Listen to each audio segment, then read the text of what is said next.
పత్రిజీకి ప్రతిరూపం PMC. PMC ప్రేక్షకులందరికీ సాదర స్వాగతం. మై డియర్ ఫ్రెండ్స్, గలగలా పారే గోదావరి, అద్భుతమైన వాతావరణం.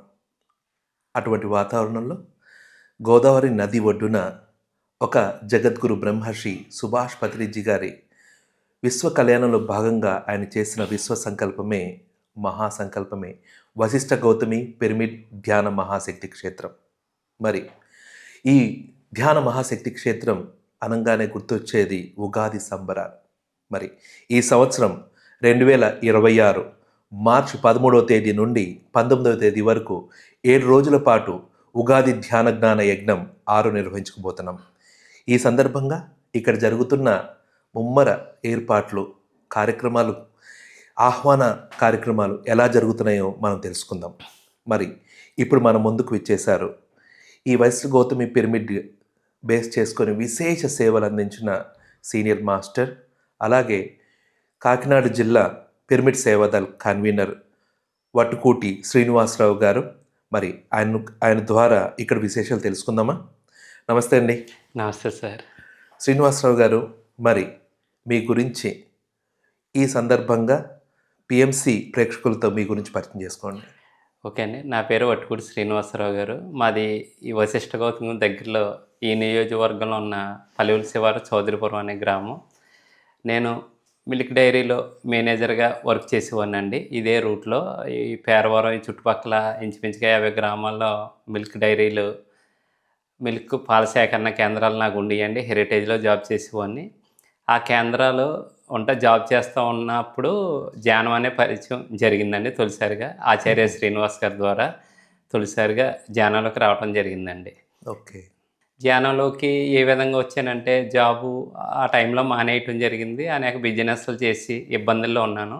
మంచి క్రిటికల్ టైంలో నాకు జొన్నాడని వశిష్ఠ ఈ గౌతమ్ గోదావరికి ఎదురుందండి జొన్నాడ గ్రామం. జొన్నాడ గ్రామం దగ్గర ఒక బ్యాగ్ వేసుకుని ఒక అబ్బాయి అన్నాడు. నేను లిఫ్ట్ ఇస్తే ఆ లిఫ్టు ఎక్కడికి వెళ్ళారంటే ద్వారకా తిరుమలలో ధ్యానం గురించి 41 రోజు జరుగుతుంది, అక్కడికి వెళ్ళానండి. ధ్యానం అంటే ఏంటంటే చెప్పలేదండి. వాళ్ళ ఇల్లు వచ్చింది. ఒక పని చేయండి, నేను కాకినాడలో అప్పుడే వర్క్ దొరికింది, కన్స్ట్రక్షన్ వర్క్ చేస్తున్నాం. నేను సముద్రం పక్కన కూర్చుని ఫోన్లో అతన్ని అడిగాను ధ్యానం ఎలా చేయాలని. అప్పుడు సముద్రం పక్కన కూర్చుని చేస్తే అతను ఫోను, కళ్ళు ఇలా మూసుకోండి, శ్వాసను గమనించండి అంటున్నారు. ఆ చుట్టుపక్కల జనాలు ఉన్నారు. అది చూస్తుంటే నాకు సిగ్గేసిందండి, ఇలా అందరూ నన్ను గమనిస్తున్నారని. ఇలా కాస్త శ్రీనివాస్ గారు మా ఇంటికి రండి, ధ్యానం చెప్దిగాని అతను తీసుకెళ్ళి మా ఇంటి దగ్గర ఒక 18 మంది కూర్చున్నారండి. తొలిసారిగా ఆయన ద్వారా ధ్యాన పరిచయం జరిగిందండి, ఆచార్య శ్రీనివాస్ గారి ద్వారా. చాలా బాగుందండి. మరి వశిష్ఠ గౌతమి పిరమిడ్, అవును సార్, పిరమిడ్ స్పిరిచువల్ సొసైటీస్ మూమెంట్లో మెగా పిరమిడ్స్ మహాక్షేత్రానికి గుర్తొచ్చేది బెంగళూరు బుద్ధా పిరమిడ్, అవును సార్, మహేశ్వర మహాపిరమిడ్ కడతాల్. అవును సార్, ఆ తర్వాత ఇప్పుడు బిగ్గెస్ట్ పిరమిడ్ 220x220. అవును సార్, గోదావరి నది ఒడ్డున నిర్మించడం జరుగుతుంది. మరి ఈ జర్నీలో ఈ మహాక్షేత్రానికి సంబంధించి దీనికి అనుసంధానమైన ఉన్న మీ జర్నీ, మీ సర్వీస్, మీ ఎక్స్పీరియన్స్ షేర్ చేసుకోండి. నేను 2008లో వచ్చాను కదా సార్. తర్వాత ఎక్స్పీరియన్స్లు అంటే ఏంటో నాకు తెలీదు. ధ్యానం ఓకే. తొలిసారిగా పౌర్ణమి వచ్చిందండి. నేను ధ్యానంలోకి వచ్చిన ఇంచుమించుగా 15 రోజుల్లో పౌర్ణమి వస్తే శ్రీనివాస్ గారు ఫోన్ చేసి ధ్యానం చేయండి, ఎక్కువ టైం చేయాలి, నైట్ టైం అన్నారు. నైట్ టైం అని మంచం మీద ఒక అగరొత్తి వెలిగించిన మంచం మీద అలా పావుగంట కూర్చుని చేస్తున్నాను సాధన.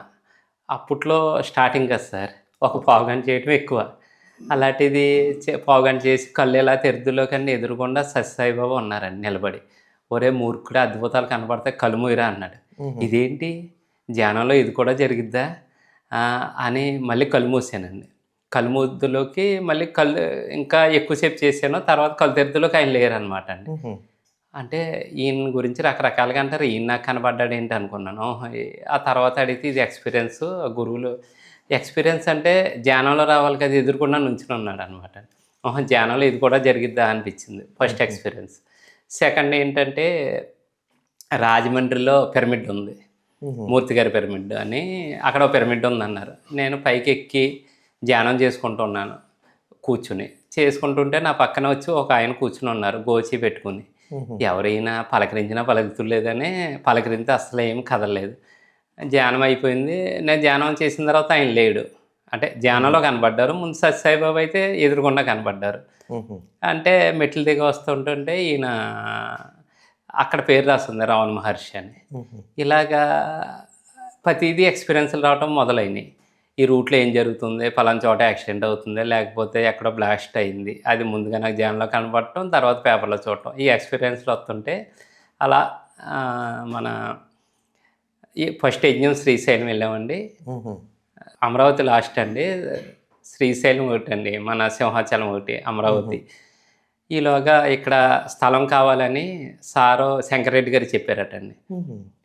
శ్రీను ఇలా సార్ అన్నారు, ఫోటోలు తీసుకురమ్మన్నారు. అంటే శంకర్రెడ్డి గారు మాకు మా నియోజకవర్గం అండి, రావులపాలెం అయింది. ఆయనతోటి ఎక్కువ ఉండేవాళ్ళం. అయితే ఇద్దరం కెమెరా వేసుకుని బయలుదేరామండి. ఇక్కడ ఈ గోదావరి నది వారే చూడమన్నారమ్మా అని కెమెరా నేను బైక్ తోలుతాం, ఆయన వెనకాల ఉంటాం. అలాగ కపిలేశ్వరపురం అలా వెళ్ళామండి. అలా ఓ రోజు తిరిగామండి. తిరిగిన తర్వాత శ్రీను ఏమో తెలియట్లేదు, ఒకసారి మన ఇద్దరం ధ్యానంలో కూర్చుందామని కపిలేశ్వరపురాన్ని ఒక కొబ్బరి తోటలో కూర్చున్నాను గోదావరి పక్కనే. కూర్చుంటే నేను ధ్యానం చేస్తున్నామండి. చేస్తూ ఉంటే శ్రీని అన్న తెలిసిందా అన్నారు. ఏదో పెంకుల సావిడి కనపడుతుంది సార్, అక్కడ వద్దని చెప్తున్నారండి అన్న. ఓకే ఓకే అని ఇంకా అక్కడితోటి ఇంకా నిలికారండి వాళ్ళు. నేను టైం పెట్టలేకపోయాను. ఆ తర్వాత కడకి పెంకుల సావిడి అంటే ఇప్పుడు ఇక్కడ వశిష్ఠ దగ్గర ఎత్తెక్కి ఇక్కడ పెంకుల సావిడి ఉంది కదండి, ఇలా వస్తుంటే ఆ పెంకుల సావిడి కనపడ్డది అనమాట. అది సార్ అక్కడ. ఆ తర్వాత ఇది సెలెక్ట్ చేశానని తెలిసింది. సెలెక్ట్ అయిన తర్వాత శంకర్రెడ్డి గారు మేము అదే నైట్ వచ్చి అన్నీ వండుకుని వచ్చి, ఇక్కడ ఏమీ ఉండేది కదండి, చెరుకు తోట ఇదంతానే. అక్కడ మామిడి చెట్టు ఉంది, అక్కడ కూర్చునండి ధ్యానం చేసి పొద్దుట రాకని వెళ్ళిపోయేవాళ్ళం. అలా ఎప్పుడు ధ్యానం చేస్తే వెళ్ళిపోతూ ఉండేవాళ్ళం అండి. ఇలాగా చేయగా ఒకసారి సార్ శంకుస్థాపన అయిందండి. చెరుకు తోటలో చేశారు. తర్వాత ఈ గ్రౌండ్ అంతా ఇసుక పోసి ఉంచారు. ఒకసారి ఏమైందంటే బెంగళూరు వెళ్ళామండి. బుద్ధ పౌర్ణమి జరిగిద్ది కదండి బెంగళూరు. బుద్ధ పౌర్ణమి జరుగుతుంటే నేను ధ్యానం చేస్తూ ఉన్నానండి. హాస్టల్గా నేను ఇక్కడికి వచ్చానండి ఈ గ్రౌండ్కి. గ్రౌండ్కి వచ్చేస్తే ఆ గ్రౌండ్ వచ్చేస్తే అక్కడ ఏం జరిగిందంటే, అక్కడ ఇప్పుడు ప్రజెంట్ ఈ కింగ్ ఛాంబర్ ఉన్న కింద ఏమైందంటే పెద్ద బాక్స్ ఒకటి ఉందండి, చాలా పెద్ద బాక్సు. మేమంతా తవ్వి పైకి తీసామండి, ఓపెన్ చేసాం. చాలామంది ఉన్నారు అక్కడ తోలతో లాగి. అది చూస్తే పెద్ద యంత్రం అండి, చాలా పెద్దగా ఉంది. యంత్రంలోంచి కాంతులు అలా వచ్చేస్తూ ఉన్నాయి చుట్టూరుని. వచ్చేస్తూ ఉంటే ఇదేంటని అనుకున్నా. అది శ్రీచక్రం అని కానీ నాకు తెలియదు అనమాట. చాలా పెద్దగా ఉంది. ఆ తర్వాత ఏం జరిగిందంటే ఈ ఎక్స్పీరియన్స్ ఎవరికి షేర్ చేయలేదు నేను. బెంగళూరు నుంచి వచ్చేసాను. తర్వాత శంకర్ అనే ఒక అబ్బాయి ఉన్నాడండి, ర్యాలీ. అబ్బాయితోటి శంకర్ నాకు ఈ విధంగా వచ్చింది, మన తాటి చెట్టు ఉండేదిలేండి, ఇప్పుడు కింగ్ ఛాంబర్ ఉన్న చోట యువతలో తాటి చెట్లు ఉండే గ్రౌండే కదండి అప్పుడు. ఉంటే శంకర్ ఇది అంటేనే ఓ రోజు ఫోన్ చేశారు, శ్రీని అర్జెంటుగా వచ్చాయి నువ్వు అని. అన్నారు, నువ్వు అన్న ప్లేస్ దొరికింది రా అన్నారండి. వస్తే అతను ఏటుగొట్టంటే వస్తుంటే థర్డ్ దగ్గర నుంచి వేవ్స్ అక్కడికి వెళ్తున్నాయి అనమాట అండి. ఏదైతే చెప్పాను వెంటనే నేను వచ్చానండి. వచ్చిన తర్వాత బైక్ మీద వచ్చాను. అతను కూడా నుంచుని ఉన్నాడు. నేను చెప్తే గొప్ప ఏంటి, నువ్వే కనిపెట్టు అది ఎక్కడుందో, ఆ యొక్క శక్తి శ్రీచక్రం ఎక్కడుందో నువ్వే కనిపెట్టన్నారు. నేను జోడి తీసేసి గ్రౌండ్లో నడుచుకుంటా అది ఏదైతే ఉందో అక్కడికి నన్ను తీసుకెళ్ళి అనుకున్నానండి. ఒక శక్తి నా వెనకాల నుంచి ఇలా ఎనర్జీ తీసుకెళ్ళిందండి. అక్కడ తీసుకెళ్ళి ఆ ప్లేస్లో తిప్పి పాడేసిందండి కింద పడిపోయాను. పడిపోయిన తర్వాత ఇదే పాయింట్ అన్న కరెక్ట్ అన్నారండి. ఆ విధంగా ఇక్కడ ఎందుకంటే నాకు అర్థమైంది, ఎప్పుడో మునులు శక్తికి సంబంధించిన ఆ యొక్క శ్రీచక్రాన్ని స్థాపించారండి. ఫ్యూచర్లో ఇది పెద్ద క్షేత్రం అవుద్దని యోగులు ఎప్పుడో స్థాపించారండి. తర్వాత ఎంక్వైరీ చేస్తే ఇది బ్రాహ్మణులు చేయను అంటండి. ఇప్పుడైతే వేరే వాళ్ళు కొనుక్కున్నారు. అప్పుడు యజ్ఞయాగాలు జరిగాయి అంటండి ఇదంతా. తర్వాత చాలామంది చెప్పారండి ఎక్స్పీరియన్స్లో, కింద టెంపుల్స్ ఉన్నాయని భూమిలోన. ఇక్కడ చాలామంది ఎక్స్పీరియన్స్ చెప్పారండి. నా లైవ్ ఎక్స్పీరియన్స్ అదే అండి. నెక్స్ట్ ఇదే విధంగా మా పని ఏంటంటే ఒక నలుగురు ఉంటామండి. ఓకే. రఘు, ప్రవీణ్, నేను, సంవర్ధి. మా పని నైట్ రావటం, ధ్యానం చేసుకోవటం, పొద్దుట వెళ్ళిపోవటం. ఓకే. ఓ లెవెల్ కొద్దిలోకి ఆగిపోయిందండి. హుహు. పునాదుల్లో ఇసుకొచ్చారు, ఆగిపోయింది. ఆగిపోతే చెన్నాలు ఆపేరండి వర్క్. అవును. ఇక్కడ భోజనాలు అయ్యి ఉండేవి కదా. మా పని ఏంటంటే నైట్ రావటం, ధ్యానం చేసుకోవడం, పొద్దుట వెళ్ళిపోవటం. హుహు. ఒకసారి ఏం జరిగిందంటే నలుగురు కూర్చుని ఉన్నామండి ధ్యానం చేద్దామని. అప్పుడు ధ్యానంలో కూర్చోలేదు.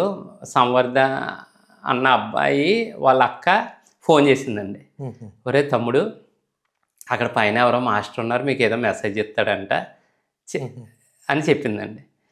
అంటే మా అక్క ఫోన్ చేసింది, మాస్టర్ ఎవరు ఉన్నారంట, ధ్యానం చేద్దాం రండి అని నలుగురం కూర్చున్నామండి. హుహు. కూర్చుంటే ఇలా కుక్కలు ఉంటాయండి ఇక్కడ. హుహు. కుక్కలు డిస్టర్బ్ చేస్తే ఈ ముగ్గురు లేచిపోయారు. నేను అలాగే కూర్చుని ఉన్నానండి.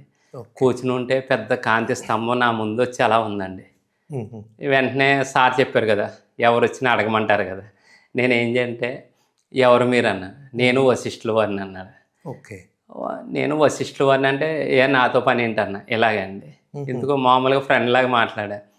అంటే ఇక్కడ మేము హాస్టల్గా ఎనర్జీ ఇస్తున్నాం, ఫిజికల్గా ఎవరో ధ్యానం చేయట్లేదు, నువ్వు ధ్యానం చేయించన్నారండి. ఓకే. మీరు హాస్టల్గా ఇస్తున్నట్టు నాకు చూపితే చేస్తానండి అన్న. హుహు. అప్పుడు ఏం చేశారంటే ఆ మూలగా ఒక పిరమిడ్ ఉండేదండి. ఇది కట్టకముందు మూలగా ఒక పిరమిడ్ వేశారు. ఆ పిరమిడ్లోంచి రింగుల కింద దీంట్లోకి ఎనర్జీ వచ్చేదండి. హుహు. చూసావు కదా అన్న. ఓకే అండి, చూసాను సార్. వెంటనే ఆలోచన చేయొద్దానండి. ఒక్క 2 మినిట్స్ అండి. హ్మ్. పైనుంచి సహస్రారం గుండా ఒక ఎనర్జీ దింపారండి. ఓకే. ఒక ఆలోచన అడ్డేసినా నేను బ్లాస్ట్ అయిపోతాను అనమాట. అంత ఎనర్జీ దింపారు అక్కడ. ఏంటంటే నాలెడ్జ్ అన్నారండి. హుహు. నాలెడ్జ్ అన్నారు. ఓకే. ఓకే సార్ అయితే అని వెంటనే మనకు అలవాటు కదండి. హ్మ్. వెంటనే మిల్క్ డైరీ అలవాట్లు ఉన్నాయి కదా. వెంటనే ఒక 30 గ్రాములు రాసేసండి. నైట్ వచ్చి పొద్దుట వెళ్ళిపోండి. ధ్యానం చేశాను. అలాగా 30 గ్రామాలకి కవర్ పెట్టాను 30 సెంటర్లకండి. హుహు. 30 సెంటరోళ్ళు నైట్ రావాలి, పొద్దుట వెళ్ళిపోవాలి ధ్యానం చేసుకుని. ఓకే. అలాగా చేయటం జరిగిందండి. అలా చేస్తున్నప్పుడు చాలా ఆనందంగా ఉండేదండి. మేము కూడా ఉండమనేవారండి. హుహు. వాళ్ళు మాట్లాడేవారండి ఆ ఎనర్జీస్. ఓకే. ఆ సార్ వచ్చి మాట్లాడితే జరుగుతుంది అని కూడా చెప్తాం. ఒకసారి అయితే మీరు అనుకున్నది నెరవేరింది, సెలబ్రేషన్ చేసుకోండి ఈరోజు అన్నారు. హుహు. మేము అనుకున్నాం, కొంతమంది టీం కూడా వచ్చారు. అమృత ఎవరన్నారు సెలబ్రేషన్ చేసుకోమని? మాస్టర్సే చెప్పారండి ఆ ఎనర్జీ. హుహు. సెలబ్రేషన్ అంటే మేము అనుకున్నాం. అప్పుడు అదే టైంలో అమృత అని వాళ్ళ పిన్ని గారు, ప్రవీణ్, రఘు, సంవర్ధి వీళ్ళంతా టీం కింద సాధన చేసేవాళ్ళండి. హుహు. చాలామంది చేసేవాళ్ళు. చేస్తూ ఉంటే మన మొలకల లంక నుంచి ఒక ఆయన వచ్చి చేసేవారండి. ఇలా చేస్తూ ఉంటే అంటే మేము కంటిన్యూ కనవాళ్ళు వచ్చేవారండి. హుహు. 10 గ్రాములు వేసాం కదండి. సెలబ్రేషన్ అంటే మేము ఇంకా స్వీట్లు, హాట్లు కొనుక్కోవాలని మేము అనుకున్నాం. హుహు. అలా కాకుండా నైట్ 11 ఆ టైంలో అండి నేచర్ సెలబ్రేషన్ అన్నది అర్థమైందండి. ఓకే. ఏంటంటే పెద్ద ఉరుములు, మెరుపులు, గాలి, హుహు. ఇంకా ఒక పండగ వాతావరణం అండి హుహు. జరిగింది. ఆ విధంగా జరుగుతూ ఉందండి. వశిష్ఠ గౌతమి అంత విశిష్టత ఉందన్నది మాకు అప్పుడు అర్థమైందనమాట అండి. ఓకే. ఇంకా అదే విధంగా మేము ఇలా రావటం జర్నీ మామూలే సార్. హ్మ్. ఉండగా ఏం జరిగిందంటే ఒకరోజు మేమంతా నలుగురం కూర్చుని ఉన్నామండి. హుహు. ధ్యానం చేసుకోవటం కామన్ అండి. మధ్యలో ఒక చింతపిక్కలు తెచ్చి వేసారు మధ్యలో. హుహు. ఏంటి సార్ ఇది అన్న. పిక్కలు హాస్టల్‌గానండి. ఓకే. ఒరేయ్ ఆడుకోండిరా అన్నాడు. ఆడుకోవటం ఏంటి సార్ అన్నా. అంటే వెంటనే ఒక 70 mm స్క్రీన్‌లో చూడు ఒక చిరుతపులి జింకని పరిగెట్టిందండి. హ్మ్. చూడు అంత స్పీడ్‌గా భూమి మీద వర్క్ చేయనీకొచ్చారు. ఆడుకుంటారేట్రా భూమి మీద అన్నారు. అప్పుడు జన్మ లక్ష్యం అర్థమైందండి. ఓకే. మనం భూమి మీద వర్క్ చేయనీకొచ్చాం, ఇలా ఆటాలకి కాదనండి. అది సార్ ఇంకా అనేక అనుభవాలండి వండర్ఫుల్ అండి. వశిష్ఠ. వశిష్ఠ గౌతమి పిరమిడ్ ధ్యాన మహాక్షేత్రం అంటేనే మామూలుగా అన్ని చోట్ల మెగా పిరమిడ్స్ చూస్తున్నాం. ఇక్కడ ఈ పిరమిడ్ గోదావరి నది ఒడ్డున ఉంది. అలాగే ఎక్కడైనా గ్రౌండ్లో ఉంటుంది పిరమిడ్. ఇక్కడ పెద్ద హాల్, అలాగే ఎన్నో ఛాంబర్స్ ఉన్నాయి. ఈ పిరమిడ్స్ యొక్క విశిష్టత పత్రి సార్ ఏమైనా చెప్పారా? మీకేమైనా తెలుస్తుంటే షేర్ చేయండి. ఓకే అండి. ఇది విశిష్టత చాలా అద్భుతంగా ఉంటుంది సార్. ఎందుకంటే నాకు నందా గారు చెప్పారు సార్ ఒకసారి. హుహు. ఒక లేయర్‌లో లక్షలాది సంవత్సరాలుగా కొన్ని సోల్స్ ఆగిపోయినాయండి. హుహు. అది రిలీజ్ అవ్వాలంటే ఈ మెగా పిరమిడ్‌లో అవసరం ఉందండి. ఓకే. వశిష్ట కూడా ఒక లేయర్‌లో హ్మ్. చాలా సోల్స్ ఆగిపోయి ఉన్నాయండి లక్షలాది సంవత్సరాలుగా. ఈ ఈ ఎనర్జీ ద్వారా అవి రిలీజ్ అవుతాయని చెప్పారండి. ఓకే. అలాగే పత్రి సార్ వశిష్ఠ అంటే కళ్ళగా అనేసేవారండి ఆయన. హుహు. ఆయనతోటి ఎక్కువగా స్పెండ్ చేసేవాళ్ళను వశిష్ఠలో. ఆయన ఏంటంటే డైలీ 10,000 మందికి రెడీ చేసుకోండి ఇక్కడ. కింగ్ చాంబర్‌లో ధ్యానం చేయాలంటే 6 నెలల ముందు బుక్ చేసుకోవాలి అబ్బో! అన్నారండి. అంటే ఏ విధంగా సాధ్యం? హుహు. ప్రజెంట్ ఏమో జనంతో ఒక 5,000, 10,000 వస్తారు మన యజ్ఞానికి. హ్మ్. అలాంటిది ఎలా సాధ్యం అనుకుంటే దగ్గరలో వాడపల్లి అని అవును. ఎంకన్ బాబు అంటే నేను జాబ్ చేసినప్పుడు ఎప్పుడో వాడపల్లి అంటే కొద్దిగా కళ్యాణం టైంలో ఒక 5, 6 వేల మంది వచ్చేవారు. హ్మ్. ఈ రోజున ప్రతి వారం 70,000-80,000 వేల మంది వచ్చి దర్శనం చేసుకుంటున్నారు ఎంకన్ బాబు. అవును. చూడండి ఈ క్షేత్రాన్ని లింకప్‌గా ఎంకన్ బాబు అక్కడ రేజ్ అయిందండి. ఏ విధంగా అయిందంటే అక్కడ ఒక పంతులు గారు ఏం చేశారంటే 7 ఈవండి 7 వారాల ఎంకన్న దర్శనం అని పెట్టారండి. అద్భుతం. మీరు అనుకున్న వెంటనే 7 వారాలు వస్తే అయిపోద్దని చెప్పారండి. హ్మ్. అలా నాకు ఎదురుగుండా పాల కేంద్రం ఉందండి. నేను ఇంచుమించుగా ఒక 6 సంవత్సరాలు దేవస్థానం చూస్తానే ఉన్నానండి. ఓకే. విజిటింగ్‌గా అది వెళ్ళేవాడినండి. అప్పుడు లేదండి. ఎప్పుడైతే ఇది పెట్టారో అక్కడ 70,000-80,000 వేల మంది వస్తున్నారంటే హుహు. త్వరలో ప్రభుత్వం కూడా ఇలా ఏటుగొట్టు వారే వాడపల్లి లైనేస్తున్నారండి. హ్మ్. అంటే ఇంచుమించుగా 30,000 మంది తక్కువ కాకుండా ఇలా మన పిరమిడ్ ముందు నుంచి వెళ్తారండి. అవును. సార్ చెప్పేవారు రోజుకి 10,000 మంది భోజనాలు అవుతాయి. ధ్యానం జరిగిద్ది. అంటే చూడండి అసలు ఈ క్షేత్రాన్ని ఫ్యూచర్ తెలుసుకుంటేనే మామూలుగా ఉండదు సార్. ఆ క్షేత్రం అభివృద్ధి అంటే సార్ ముందు విజన్ సార్ ఇది. ఎందుకంటే వాడపల్లి ఒకప్పుడు ఒకలాగుంది. ఇప్పుడు అసాధ్యం అనేది ఏది లేదు. సృష్టికర్త సంకల్పం ఎలా ఉంటుందో సృష్టి కూడా అలాగే ఉంటుందనడానికి నిదర్శనం ఇది. మరి వశిష్ఠ గౌతమి మహాక్షేత్రం అంటేనే మనకెప్పుడు ఎవ్రీ ఇయర్ జరిగే ఉగాది సంబరాలు గుర్తొస్తాయి. ప్రతి ఒక్కరికి గుర్తుండేది ఏంటంటే ఉభయ గోదావరి వాళ్ళ యొక్క పిలుపులు, వాళ్ళ ప్రేమ. మరి ఉభయ గోదావరి జిల్లా వాస్తవ్యులుగా ఇక్కడ అద్భుతమైన నిర్వాహకులుగా, సేవకులుగా వశిష్ఠ గౌతమి కనెక్ట్ అయ్యుండి విశేష అనుభవాలు ఉన్నాయి మీకు. చాలా అద్భుతంగా ఉన్నాయి. మరి ఈసారి ఉగాది ధ్యాన జ్ఞాన యజ్ఞం 6 నిర్వహించుకోబోతున్నారు. ఇక్కడ ఏర్పాట్లు ఎలా జరుగుతున్నాయి? వాటి వివరాలు తెలియజేయండి. ఇలాగే ఉగాదికి ఎందుకంటే ఎక్కువగా ఇక్కడ ఉగాదికి గోదావరి స్నానం, పిరమిడ్లో ధ్యానం, అలాగే ఇక్కడ భోజనాలండి చక్కగా గోదావరి రుచులతో భోజనాలు పెడుతూ ఉంటారు సార్. అదేవిధంగా ఈ పొట్టు ఏంటంటే ఎక్కువగా రేపే ఈ రోడ్డు కూడా శంకుస్థాపన జరుగుతుందండి. ఏటుకొట్టు రోడ్డు. ఓకే. అది కూడా ఆ టయానికి కొంత లెవెల్ చేసే ఉంటుంది అనుకుంటున్నామండి. అదేవిధంగా ఈ పొట్టు స్పెషల్గా ఇంకా అనేక మంది గురువులు తీసుకురావటం, అంటే ఇతర ఆర్గనైజేషన్ల నుంచి కూడా గురువులు తీసుకొని మనది పరిచయం చేయటం జరుగుతుందండి ఎక్కువగా. అదేవిధంగా ఎక్కువగా ధ్యానం ఎక్కువ సమయం కేటాయిద్దామన్నారండి. 6 గంటలండి రోజుకి. ఎప్పుడైతే తిరుపతిలో మొదలైందో అదేవిధంగా ఇక్కడ కూడా ఒక 6 గంటల ధ్యానం కడతల్లో లాగా ఎక్కువ టైం పెట్టాలని అనుకుంటున్నాను. ధ్యానం ఓకే, సూపర్ అండి. మరి పిరమిడ్ అద్భుతమైన కార్యక్రమాలు పిరమిడ్ పక్కన అకామిడేషన్ విషయంలో ఎలా ఏర్పాట్లు ఉన్నాయండి? ఇక్కడ అకామిడేషన్కి ఇబ్బంది లేదు సార్. ఎందుకంటే ఇంచుమించుగా ఒక 5,000 మందికి అకామిడేషన్ పిరమిడ్లోనే సరిపోద్దండి. ఎందుకంటే గ్రౌండ్ లెవెల్ ఉంది, నెక్స్ట్ స్టెప్ ఉంది, మొత్తం అన్ని చోట్ల అకామిడేషన్ ఫుల్గా ఉంటుంది సార్. వశిష్ఠలో అకామిడేషన్ బాగా సెట్ అవుతుంది. ఎందుకంటే ప్రతి ఒక్కరికి మంచాలు, పరుపులు, దిండులతో సుద్దా ఇక్కడ ఏర్పాటు జరుగుద్దండి. ఇక్కడ ఉన్నట్టు అకామిడేషన్ అంటే బయట మనం సెపరేట్గా ఏర్పాటు చేయక్కర్లేదండి. ఇక్కడ మట్టిగా స్పెషాలిటీ ఎప్పుడూ కల్పించారు. మామూలు ప్రాంగణం నుంచి పిరమిడ్ దగ్గర ఇంకా వెళ్ళాలంటే చాలా దూరం నడవాలి. అవునండి. ఇక్కడ ప్రాంగణం పక్కనే నది ఒడ్డున, అలాగే ప్రాంగణం పక్కనే పిరమిడ్ ఉంది. అవునండి. భోజనాలు కూడా ఇక్కడే దగ్గర 5,000 మందికి అకామిడేట్ చేయగలుగుతున్నామంటే చాలా అద్భుతం. అవును సార్. అలాగే ఇక్కడ అన్ని చోట్ల పిరమిడ్ దర్శించడం, ప్రాంగణంలో తిరుగుతారు. ఇక్కడ వశిష్ఠ గౌతమి అంటే మనకు గుర్తొచ్చేది గోదావరి నది. అవును సార్. మరి వచ్చిన వాళ్ళందరూ స్నానం చేయాలనుకుంటారు. అక్కడ ఏమన్నా ఏర్పాట్లు ఎలా ఉంటాయి? దానికి టైమింగ్స్ ఏమైనా ఉంటాయా? అలాగే ఆ గోదావరి నదిలో విహరించడానికి ఏమైనా స్పెషల్ ఏర్పాట్లు ఏమైనా చేస్తున్నారా? ఎప్పుడులాగే ఈ పొట్టు కూడా పడవలు ఏర్పాటు చేస్తారు సార్. ఓకే. అదేవిధంగా గోదావరి నది వారిన ఒక రేవేమో అక్కడ ఏర్పాటు చేస్తారు. మధ్యలో కూడా టెంట్లు వేస్తారండి. ఎవరన్నా ట్రెక్కింగ్ చేయాలంటే గోదావరి అవతలకి వెళ్ళి నడుచుకుంటా ఇసుక తిప్పల్లో అవతల లంక ఉందండి. లంక రాక చూసి రావచ్చు. అదేవిధంగా చుట్టుపక్కల కూడా మనకి క్షేత్రాలు ఉన్నాయండి. ర్యాలీ క్షేత్రం ఉంది. అదేవిధంగా వాడపల్లి ఉంది. ఇలాగ ముమ్మడివరం బాలయోగి 40 సంవత్సరాలు తపస్సులో ఉండిపోయిన ఆయన ఉంది. ఆ పక్కనే వల్లిబాబా ఆశ్రమం ఉంది. అదేవిధంగా రాజమండ్రి ఇస్కాన్ టెంపుల్ ఉంది. గోదావరి గట్టున చాలా ఉన్నాయి సార్. అలాగే పిఠాపురం ఉంది చుట్టుపక్కల స్పెషల్‌గా. ఇంకా అన్ని క్షేత్రాల దర్శనం అవుద్దండి. ద్రాక్షారామం ఉంది, భీమేశ్వరుడు అండి, ఇలాగ అంతర్వేది ఉందండి. చుట్టుపక్కల ఇటు వేల్పూరి మౌనస్వామి ఆశ్రమం ఉందండి. అలాగే దారపల్లి వాటర్ ఫాల్స్ ఉన్నాయండి. అక్కడ మనం ఒక పిరమిడ్ కూడా కట్టడం జరిగిందండి. ఓకే. అలాగే శాంతి ఆశ్రమం ఉందండి. చుట్టుపక్కల అన్నీ చూడడానికి అలాగే మన ఇటు దగ్గరలో కూడా మారేడుమిల్లి ఓకే. వెళ్ళొచ్చండి. అన్నీ చుట్టుపక్కల ఉన్నాయండి. చాలా అన్నీనండి. అద్భుతం ఇటేమో మన ఇక్కడ పాలకొల్లు అండి. మరి అద్భుతమైన క్షేత్రాలు ఉన్నాయి చుట్టుపక్కల దర్శించడానికి. అవును సార్. ఉమ్. మరి మహాక్షేత్రాల్లో మహా కార్యక్రమాలు జరుగుతున్నాయి. అవును సార్. మరి కడతాల్లో ధ్యాన యజ్ఞం, ఉమ్. ధ్యాన యాగం చేస్తున్నారు ఎవ్రీ ఇయర్ డిసెంబర్లో. అవును.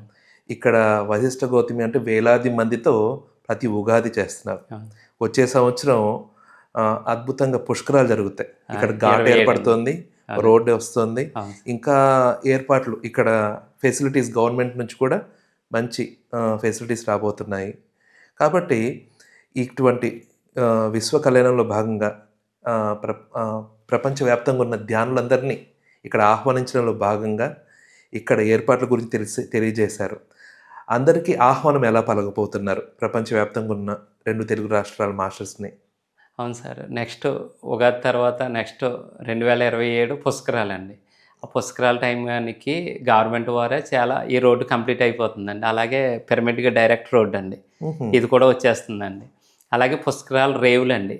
మన ఎదురుకుండా గవర్నమెంటే కట్టి ఇస్తదండి. అలాగే మనం కూడా పర్మనెంట్ రేవ్ ఒకటి కట్టాలనుకుంటున్నారండి. పర్మనెంట్ రేవ్ కూడా అప్పుడు మనకంటూ వశిష్ఠకి ఎప్పుడు నిత్యం స్నానం చేసి ధ్యానం చేసేలాగా అక్కడ రేవు కూడా రెడీ అయిపోతుందండి త్వరలో. ఓకే. పుష్కరాల టయానికి ఇవన్నీ రెడీగానే ఉంటాయి సార్. అలాగే టూరిజం వాళ్ళు కూడా ఇక్కడ ప్లాన్ చేస్తున్నారండి. ఎందుకంటే ఇదంతా టూరిజం చేద్దాం అన్నట్టు ఆల్రెడీ గవర్నమెంట్ దృష్టిలో ఉంది. అప్పుడు టూరిజం కూడా మొత్తం రెడీ అయిపోతుంది. ఉగాది ధ్యాన యజ్ఞానికి 2 తెలుగు రాష్ట్రాలు కానీ ప్రపంచవ్యాప్తంగా ఉన్న మాస్టర్స్ని ఎలా ఆహ్వానించబోతున్నారు? మన జిల్లాలో ఆహ్వానం ఎలా పలుకుతున్నారు ప్రతి మాస్టర్స్ ఇంచుమించుగా మొత్తం రాష్ట్ర వ్యాప్తంగా తూర్పుగోదావరి నుంచి బయలుదేరతారు. ఈస్ట్ వెస్ట్ నుంచి బయలుదేరతారండి. ఇంచుమించుగా 2 తెలుగు రాష్ట్రాల్లో పిలుపులు వెళ్తాయి. ఈ పూట కర్ణాటక కూడా వెళ్దాం అనుకుంటున్నారు. అందరిని ఆహ్వానించడానికి దగ్గరుండి ఆహ్వానం పలికి వాళ్ళకి పాంప్లెట్స్ ఇచ్చి వస్తారు సార్. మన ఈస్ట్ వెస్ట్ గోదావరిలో ఈ పిరమిడ్ చుట్టుపక్కల ప్రచారం ఎలా ఉంటుంది? చక్కగా ఈ ప్రతి సంవత్సరంలాగే ఈ సంవత్సరం కూడా మేము ఒక 40 రోజుల టైం ఉందండి. 40 రోజుల్లో ఇంటింటికి వెళ్ళండి, బొట్టు పెట్టి అందరినీ పిలుస్తామండి. ఇలాగ ఉగాది 7 రోజులు ఈ డేట్లో ఉంది, మీరంతా రావాలి కంపల్సరీ వచ్చి ధ్యానం చేసుకుని.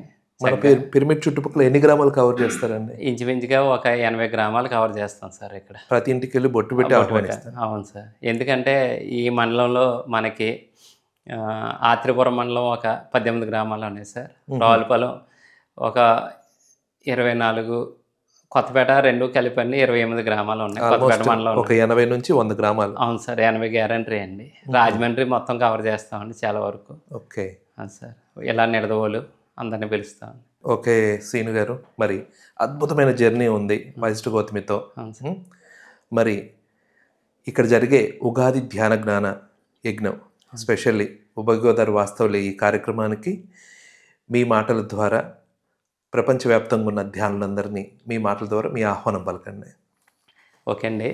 అందరికీ నమస్తే అండి. కంపల్సరీ ఈ ఉగాది వేడుకల్లో పాల్గొవాలండి. గోదావరి స్నానం చేయాలి. గోదావరి పవిత్రత ఏంటంటే, గోదావరి పవిత్రత అంతా ఏ విధంగా వచ్చిందంటే సూర్యరశ్మి నీటిలో డైరెక్ట్ పడుతుందండి. అలాగే పౌర్ణమి రోజుల్లో కూడా నీటిని రిసీవ్ చేసుకునే నీరు ఏ తత్వానైనా రిసీవ్ చేసుకునే ఇది ఉంటుందండి.